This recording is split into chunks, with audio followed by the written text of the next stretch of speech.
इस वीडियो के अंदर मैं आपको एक्सप्लेन करूंगा सीयूईटी की सारी इंपॉर्टेंट डेट। मैं उनको डिटेल में एक्सप्लेन करूंगा पहली चीज, और दूसरी उसके पीछे की कहानियां, पिछले साल एनटीए ने क्या कांड किए थे, ऐसे क्या कांड कर दिए कि उनके लिए नरक में जो है अलग से कढ़ाई तैयार होनी चाहिए। पहली डेट है एप्लीकेशन डेट, वो आपकी 27 फरवरी से 26 मार्च तक रहेगी 11:50 PM तक। तो आपके पास करीब 29 डेज है। उस 29 डेज के अंदर जो है आप एप्लीकेशन फॉर्म फिल कर सकते हो। उसके अलावा है फिर करेक्शन विंडो। तो करेक्शन विंडो आपका रहेगा 28 मार्च से 29 मार्च। इसमें क्या होगा भाई कि अगर आपने मान लो नाम लिख दिया एंजल प्रिया, तो अब वो चेंज नहीं होगा प्रिया कुमारी में, ठीक है। जो नाम एक बार चढ़ गया वो चढ़ गया।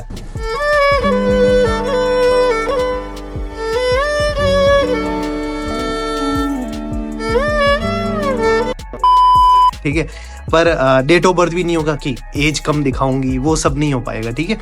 चेंज क्या हो पाएगा, जैसे आपने कॉलेज जो भी फिल किया है, जो सब्जेक्ट्स वगैरह चेंज करने हो, 10th 12th की डिटेल हो गई या कास्ट वगैरह का, तो ये सारी आपकी एड्रेस वगैरह ये चेंज हो सकता है। सिटी इंटीमेशन, इसमें क्या होगा, आपको सिटी इंटीमेट करेंगे कि भाई आपका एग्जाम जो है इस सिटी के अंदर होगा। ना तो आपको सेंटर बताएंगे, ना टाइमिंग बताएंगे, कुछ नहीं बताएंगे, सिर्फ सिटी बता देंगे कि इस सिटी में आपका पेपर होगा और डेट बता देंगे, ठीक है। तो उससे क्या है कि आप अकॉर्डिंगली टिकट वगैरह करवा पाओ, ठीक है। और स्टे अरेंजमेंट, दो चीजें, टिकट एक तो टाइम पे कराना जरूरी है और दूसरा स्टे अरेंजमेंट। फिर उसके बाद क्या होगा कि एडमिट कार्ड कब आएगा। एडमिट कार्ड आएगा, इन्होंने कहा 2nd वीक ऑफ मई, मतलब कि मंडे टू सैटरडे मान ले तो हमारा ये जो है 6 से 11 मई के बीच में आपका जो है एडमिट कार्ड आ जाएगा। उसके बाद एग्जाम होगा 15 से 31 मई, और वहां पे स्टार लगा हुआ। तो लास्ट ईयर इन्होंने क्या बोला कि हम 21 से 31 मई के बीच में जो है एग्जाम करवा लेंगे, ठीक है। लेकिन हुआ क्या, इनका इतना बुरा रायता फैला, कहीं एग्जाम कैंसिल हो रहे हैं, सही से नहीं हो रहे, एग्जाम सेंटर दूर, ये वो बहुत ऐसे कांड हुए। उसके बाद इनका एग्जाम खत्म हुआ 23 जून को जाके। करीब करीब ये मान के चलो कि 11 और ये 23, 34 डेज एग्जाम चला था सीयूईटी का। और वो भी छोड़ो, अभी इसमें कांड बताता हूँ मैं तुम्हें। एक पेपर था जो मैथ्स का और इंग्लिश का हो गया था। अब वो कई जगह सही से नहीं हुआ, उसमें सवाल एडवांस मैथ्स के डाल दिए थे मैथ्स वाले पेपर में। तो फिर वो जो है पेपर दोबारा करवाया। तो बच्चों ने सोचा कि एक बार दे ही दिया, ठीक है, दोबारा देने की जरूरत नहीं है। लेकिन वो 2nd टाइम था, वो काउंट हुआ, फर्स्ट वाला काउंट ही नहीं हुआ, उसके मार्क्स ही नहीं दिखे। अब बच्चों की इसमें क्या गलती। तू कुछ नहीं कर सकता, मैं कुछ नहीं कर सकता, मैं कुछ नहीं कर सकता। मैं बताता हूं मैं क्या कर सकता हूं। मैं क्या कर सकता हूं यार।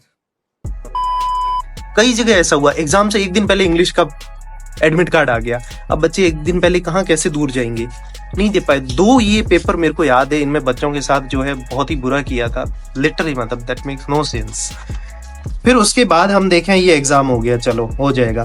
उसके बाद आंसर की आएगी, उसके बाद एग्जाम में आपने कर लिया, ऑनलाइन एग्जाम होगा या ऑफलाइन, जैसे भी हाइब्रिड मोड में रहेगा।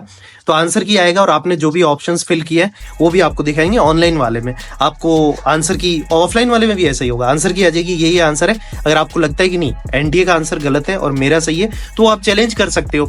और कई बार क्या होता है कि ये लोग चैलेंज करने के बाद भी एक्सेप्ट नहीं करते हैं, या फिर हो सकता है कि इनके आंसर तब भी गलत रहे, तो ऐसा भी हो सकता है। तो उसमें आप हाई कोर्ट में रेट फाइल कर सकते हो, ठीक है। तो एक चीज तो ये रही। तो वो आपकी जो आंसर की आती है, वो मान लो कि आपका एग्जाम, हम यही मान के चलते हैं कि ये 31 मई को खत्म कर देंगे, तो उसके 4 दिन बाद आपका जो है 4 से 5 दिन में आंसर की वो रेस्पॉन्स आ जाएगा कि आपने क्या फिल किया था, पूरा पेपर वगैरह सब आ जाएगा आपके पास। फिर आता है हमारा रिजल्ट के लिए इन्होंने 30 जून की डेट दी है कि उसके बाद से आ जाएगा। तो हम उम्मीद करते हैं कि 30 जून या जुलाई 1st वीक तक आ जाएगा। और उसके बाद काउंसलिंग प्रोसेस स्टार्ट होगा। उसके लिए जो है आपको इंडिविजुअल वेबसाइट्स जो होंगी यूनिवर्सिटीज की, वहां जाके भी अप्लाई करना होता है, उनके फॉर्म भी फिल करने होते हैं। लाइक जामिया का फॉर्म आ चुका है, ठीक है, जो कि पूरे मार्च एंड तक चलेगा।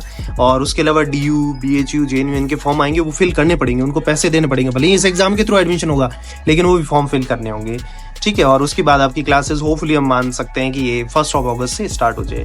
तो ये सारी चीजें थी, राइट। आ जाओ फ्रेम में। हाँ, तो ये सारा है। और बाकी आपको और भी कुछ जानना हो तो बताना, डाउट हो तो कमेंट में पोस्ट करना, और वीडियो को लाइक कर देना और आगे अपने दोस्तों के साथ शेयर कर देना। Love you all.